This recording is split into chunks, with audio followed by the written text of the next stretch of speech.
Bienvenue sur Home Kitchen. Aujourd'hui on se retrouve pour une nouvelle recette très simple, très bonne, très savoureuse et très facile à faire. On va s'attaquer à l'une des recettes les plus classiques du monde que à peu près toute la planète adore. J'ai nommé la bolognaise.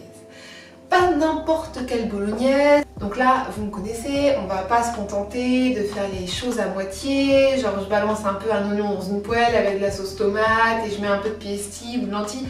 On va vraiment faire les choses bien, même si cette recette elle est facile à réaliser, que vous avez juste besoin d'une poêle et d'une spatule et que vous pouvez trouver tous les ingrédients à côté de chez vous sans complications particulières. Mais c'est une bolognaise comme vous en avez jamais goûté, je vous le promets. Donc vous allez voir, elle va être très riche en ingrédients, en saveurs, en légumes. Il y a plein de petites choses qu'on va ajouter qui vont faire que ça va lui donner du caractère. Et sur un plat de spaghettis, comment dire, c'est juste 7e ciel direct. À part ça, je vous préviens, c'est un plat qui se fait dans la quantité. Faire une bolognaise avec des mesures de tasse à café, franchement, c'est naze. C'est comme le couscous, on ne fait pas des couscous pour 1, on fait plutôt des couscous pour 12. Enfin, peut-être pas pour 12, mais vous m'avez compris, il y a des plats comme ça, c'est dur de faire dans des toutes petites quantités. Donc, ce qui est très sympa à faire, c'est que quand vous avez cette base de bolognaise et que vous voulez plus manger forcément la même chose, vous pouvez vous en servir pour faire par exemple un chili. Moi par exemple, quand je fais cette recette, donc là on est mardi, je sais que bon, les enfants eux ça va pas du tout les déranger de manger de la bolognaise ce soir, mais par contre demain je vais sûrement balancer une boîte d'haricots rouges, un peu de maïs, je vais remettre quelques épices que j'avais pas mis comme du cumin et une bonne dose de coriandre. Ça va me faire une sorte de chili un petit peu mexicain et je vais faire des bonnes frites maison, donc on aura des sorte de Tex-Mex fries, vous voyez ce que je veux dire? C'est super populaire, par exemple quand on est voilà, vers la frontière de Los Angeles, San Diego, etc. De manger des frites avec du chili comme ça. C'est juste un délice, un peu comme si vous allez vraiment dans le nord de la France, à la frontière belge, vous mangerez sûrement des frites au piccalilli parce que c'est comme ça que ça se mange. Bah là-bas, les frites au chili, c'est un classique et du coup, avec cette base, ça vous permet de varier. Vous mettez juste des haricots rouges, ça devient un chili et puis du coup, vous pouvez le mettre dans des tacos, le wrapper avec un peu de riz dans une galette, vous pouvez en congeler un peu, vous pouvez le regarnir en lasagne, enfin bref. Il y a plein de possibilités et c'est hyper pratique surtout d'avoir des restes de bolognaise toutes prêtes, des petits tupperwares comme ça au congèle, c'est super. Donc tout de suite la liste des ingrédients. Pour la liste des ingrédients, comme je vous l'ai dit, ça va être vraiment full of veggie. Donc on va avoir besoin de branches de céleri, de carottes, de chou-fleur. Alors je sais ça va paraître incongru, mais le chou-fleur c'est ce qui va apporter une forme de texture, ça a une texture particulière. On va pas mettre tout le chou-fleur parce que du coup la bolognaise n'aurait plus de rapport avec une bolognaise. Je vous ai mis le chou-fleur juste pour que vous voyez qu'on en aura besoin, mais on utilisera vraiment, voilà c'est une partie. Idem pour les champignons, vous n'aurez pas besoin de tout cette boîte de champignons. Là je ne les ai pas encore pesés, mais ce sont des légumes qu'on va mettre dans notre bolognaise. Sachez que même si vous n'êtes pas très friand, par exemple du céleri ou du chou-fleur, on va pas réellement sentir ce légume en particulier. C'est le mélange du tout qui va être vraiment très agréable. Donc essayez de ne pas squeezer des ingrédients dans la recette parce que je vous assure qu'une fois que ça mijote, une fois que ça cuit, une fois que le tout est assemblé, c'est vraiment succulent et parfois même si on n'aime pas un petit truc qui est dans la recette, une fois que c'est dedans, cuisiné de cette façon, finalement on trouve que ça passe bien. Donc voilà, ça c'était juste pour expliquer un peu le chou-fleur. On aura besoin de noix, des petits cerneaux de noix de Grenoble, juste voilà pareil c'est histoire d'avoir un petit gobelet quoi, pas besoin d'en avoir forcément beaucoup. Des lentilles. Alors ici c'est des lentilles du Puy, mais vous pouvez prendre toutes sortes de lentilles du moment qu'elles se tiennent bien. Vous pouvez même raccourcir un peu le temps de la recette en prenant des lentilles en conserve. Alors moi ça dépend, moi j'aime bien les lentilles en conserve, ça me dépanne pour plein de choses, mais je trouve que de temps en temps ça vaut le coup de faire cuire ces légumineuses parce qu'ils ont un petit peu plus de goût que ceux en boîte. Maintenant c'est vraiment mon avis personnel, Comme je vous ai dit, voilà, rien que dans ma cuisine, comme je vous ai dit, moi j'ai aussi des boîtes de légumineuses qui me dépannent justement pour faire voilà, des chimis, toutes sortes de choses. Mais en général, quand j'ai un petit peu plus le temps, je me force à cuire mes légumineuses, surtout quand c'est des lentilles, il n'y a pas besoin de les faire tremper, tout ça, c'est pas vraiment le truc le plus fastidieux du monde. Voilà, c'est pas comme les haricots noirs ou les pois chiches qu'il faut faire déjà tremper 24 heures à l'avance et qu'il faut cuire 1 heure après. Donc si vous pouvez, essayez de prendre des lentilles sèches parce que je trouve qu'elles ont un goût un petit peu différent. Ensuite, donc des protéines de soja texturées, je ne sais pas si j'ai déjà dit, ce sont vraiment les petites. Donc je crois que le paquet il est à 2,10 €, je ne sais pas si c'est même partout. En tout cas dans le magasin à côté de chez moi c'est ça. Si vous en trouvez des un peu plus grosses, parce que des fois dans les supermarchés il n'y a pas forcément les petites, si vous en trouvez les moyennes là, qui sont un petit peu de cette taille là, et que vous avez un mixeur chez vous, vous pouvez très bien les mettre dans votre mixeur, donner juste quelques petits coups de lame saccadés comme ça, bzz, bzz, et du coup vous aurez quelque chose de plus petit et ça marchera pareil en fait. Idem en fait, on va pas mettre beaucoup de chaque chose, mais le fait de mettre un petit peu de plein d'ingrédients différents, c'est ça qui va rendre vraiment la recette spéciale. Je suis sûre que c'est la meilleure bolognaise que vous aurez jamais goûtée, vegan ou pas vegan confondu, ça c'est sûr. Ensuite ici on a un petit pot, alors ça s'appelle du pesto rustico, mais en fait c'est simplement une espèce de sauce tomate ou tomate séchée. Les tomates séchées c'est très intéressant pour tout ce qui est un petit peu plat, comment dire, qui ont des textures comme ça ou qui rappellent un peu des plats avec de la viande, parce que la tomate séchée c'est déjà ce petit goût un petit peu fumé, de caractère, ça apporte vraiment quelque chose au plat. Donc je vous conseille d'acheter un petit pot, là c'est Barilla mais il y en a à peu près dans toutes les marques, hein, Ponzani, etc. etc. Et voilà, juste vous regardez derrière, normalement il est marqué donc sauce avec tomates séchées, voilà. Bon là il y a aussi un peu de basilic. Mais si vous préférez, vous pouvez aussi prendre un bocal de tomates séchées et idem le mixer avec un petit mixeur plongeant ou autre, c'est juste que ça c'est déjà fait donc c'est pratique. On va prendre une boîte de pulpe de tomates, vous pouvez prendre aussi des tomates pelées. C'est simplement que ça c'est un peu plus facile à incorporer, tandis que la tomate pelée vous devez essayer de la casser déjà un peu avec la spatule. Donc si vous pouvez, prenez de la pulpe fine de tomate. De l'huile d'olive, franchement ça c'est un petit peu crucial. Parfois il y a des choses qui ne méritent pas forcément qu'on les cuise spécifiquement à l'huile d'olive, mais la bolognaise elle a ce côté un petit peu comment dire, gras naturellement. Vous savez, ces souvenirs à la cantine où on s'en met partout, on retrouve avec le manteau rouge parce qu'on a mangé de la bolognaise, des pâtes à la bolognaise, on a le menton tout rouge d'huile, voilà, de la bolognaise.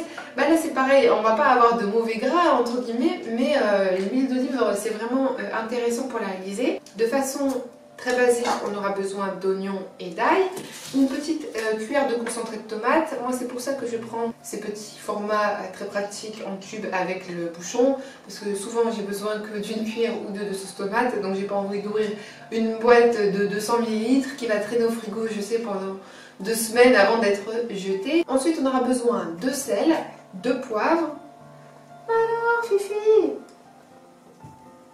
de sel. Donc on aura besoin de sel, de poivre, un petit peu d'origan et d'herbe de Provence. L'origan c'est pareil, moi je le mets surtout en hiver parce que c'est facile, l'origan séché, etc. Quand vous êtes en été par contre et que vous faites de la bolognaise, vous pouvez tout à fait mettre du basilic. C'est la foire ici ou quoi? Allez, tu veux sortir? Allez. Allez Fifi.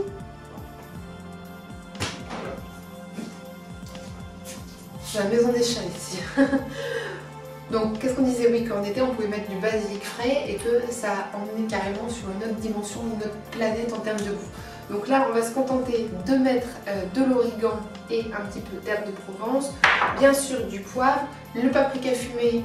Franchement, bon, je l'ai déjà dit dans la vidéo sur mes indispensables, mais c'est ultra top. Et un petit peu de sirop d'agave, ça c'est facultatif, vous pouvez tout aussi bien mettre un petit carreau de sucre, mais c'est comme on va avoir pas mal d'éléments tomatés, concentré de tomates, etc.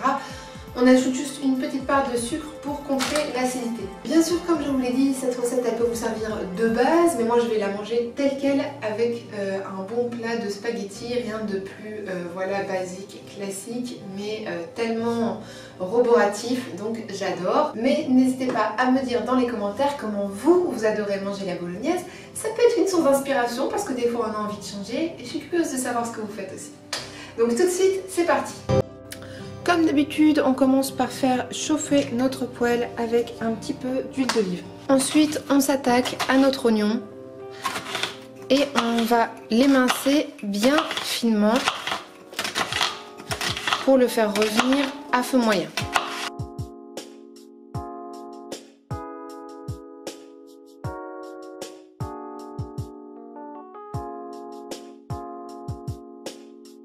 Une fois l'huile d'olive bien chaude, on commence à mettre les oignons pour les faire blondir doucement. Ensuite, on s'occupe de nos carottes. On en prend environ 3. Après, si vous en avez des plus grosses, vous voyez par rapport à ma quantité ce que je suis en train de faire. On va couper voilà, les extrémités, les éplucher. Et ensuite, on va les détailler en tout petits.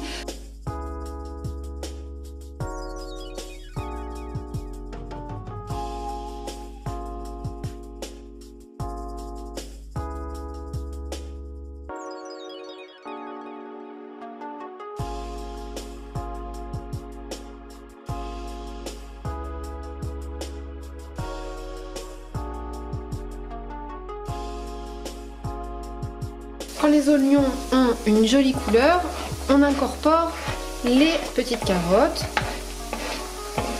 qu'on va faire revenir avec tout doucement et on va bien rouler. Donc je rappelle qu'on a mis 3 carottes. Donc on va aussi mettre 2 branches de céleri. Idem, on va vraiment les couper fins et petits pour que ce soit le plus délicat possible.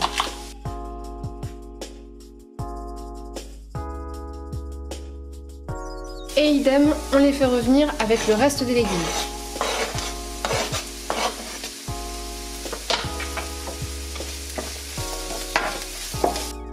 Ensuite, on va s'occuper donc du chou-fleur. Vous retirez environ un tiers du chou-fleur, ce qui correspond à environ 4 bonnes fleurs environ.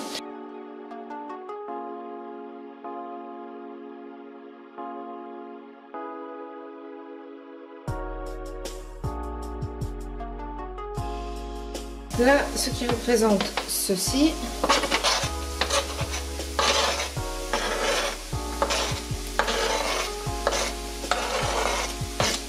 Voilà.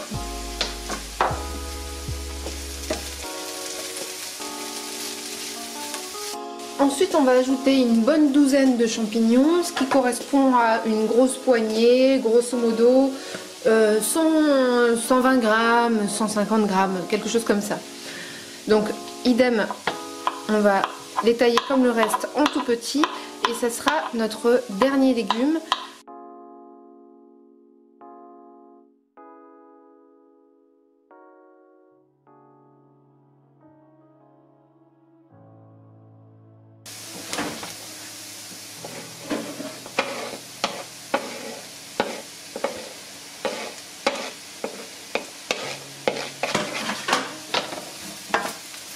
Donc là on commence vraiment à avoir une super base aromatique qui va vraiment être riche en saveurs. On va faire revenir les champignons et attendre qu'ils perdent toute leur eau. Et on va venir écraser 2-3 gousses d'ail sur le mélange. Donc dans un torchon propre, vous mettez environ 45 g de noix de Grenoble, ce qui correspond environ à une poignée. Vous refermez votre petit tissu et puis vous allez les concasser grossièrement. Bon, ça c'est si toujours vous n'avez pas de mixeur comme moi et que vous faites les choses complètement lazise, mais c'est pas grave, ça marche quand même. Et en plus ça défoule. Une fois que vous êtes arrivé à ce stade où il y a des plus petits bouts et des un peu plus gros bouts, ce qui n'est pas dérangeant, vous ajoutez dans votre poêle. Donc là, le jeu de texture, il commence à être vraiment intéressant. Et pareil, la noix, c'est quelque chose qui est assez régulièrement utilisé quand on veut mimer des choses qui sont censées être à base de viande, comme quand on veut faire des boulettes ou des sortes de pâtés. La noix, c'est quelque chose qui revient quand même assez souvent, autant pour son goût que pour sa texture. Ensuite, on va ajouter, maintenant que tout est bien cuit, l'équivalent de 2 cuillères à soupe de concentré de tomates, ainsi que tout notre assaisonnement. Donc comme d'habitude, n'oubliez pas de bien mélanger le tout à chaque fois.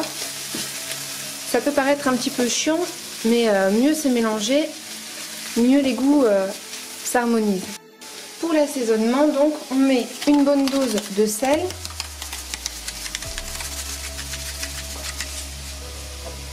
du poivre,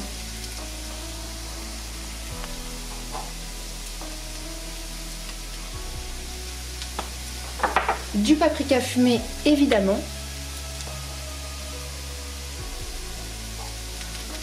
qui va vraiment avec les tomates séchées apporter du caractère à la bolognaise. Un petit peu d'origan, ça idem, c'est vraiment top pour les bolognaises. Un tout petit peu d'herbes de Provence.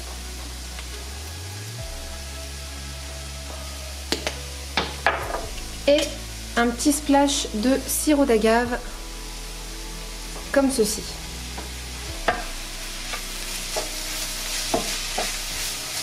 Donc à ce niveau-là, vous devriez avoir des petites choses qui commencent légèrement à accrocher. C'est normal parce qu'on a asséché le mélange, on a mis pas mal de petites épices. Donc si vous voulez, c'est facultatif, vous pouvez déglacer votre casserole avec un tout petit peu de vin rouge ou même de vin blanc, qu'importe. Ça donnera énormément de goût. Donc voilà, c'est vraiment quelques lichettes, on n'en met pas beaucoup.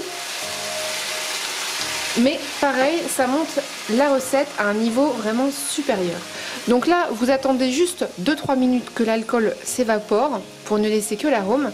Et ensuite, on va vraiment mouiller le tout avec un bouillon de légumes. Ensuite, après que l'alcool soit évaporé, on ajoute donc 500 ml de bouillon de légumes et 150 g de lentilles brunes. C'est totalement facultatif, mais moi je vais ajouter 100 g aussi de protéines de soja texturées, les tout petites, comme vous pouvez voir. Mais vous pouvez faire une version totalement aux légumes, ça sera magnifique aussi. De suite après, vous pouvez ajouter la pulpe fine de tomate.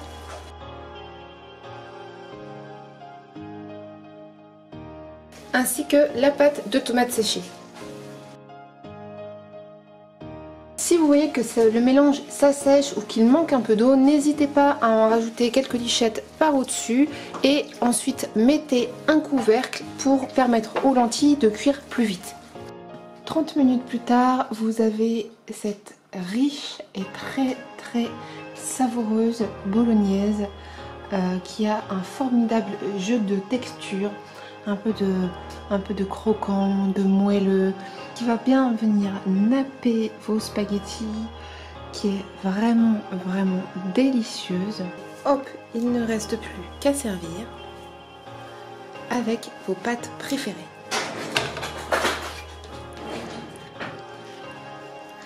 N'oubliez pas d'être généreux. La bolognaise oblige.